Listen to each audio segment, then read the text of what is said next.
I became a researcher because I always had an interest in curiosity and how things worked and trying to figure out different problems. So the career of a researcher really appealed to me. When I finished my PhD, it was a conscious decision to be a mobile researcher. I looked at the funding sources available, and the Marie Curie fellowship was something very appealing to me. So it was an obvious next step for me after the PhD.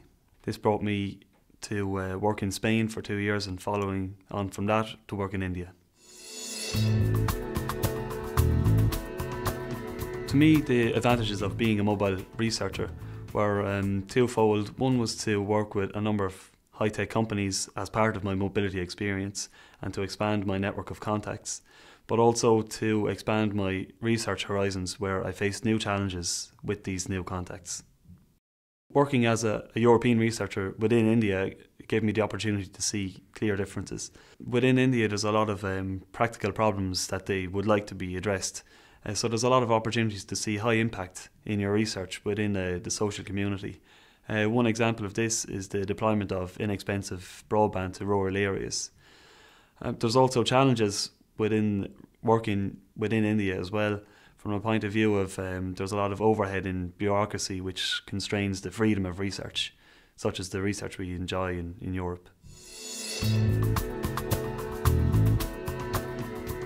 So there are a number of challenges of being a mobile researcher, particularly when I went to India. It was a very bureaucratic process just to register in the country.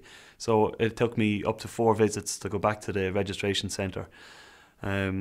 However, in Europe it was a very open process. There's no registration required. We have free mobility across Europe for all researchers.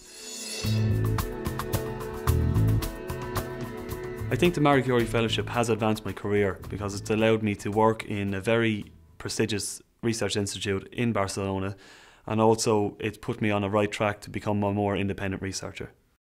The only thing I'd like to see improved in the fellowship is more support for partners during the mobility phase.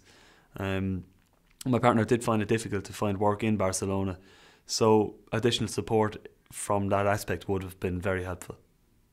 The next step for me is to really become an independent researcher.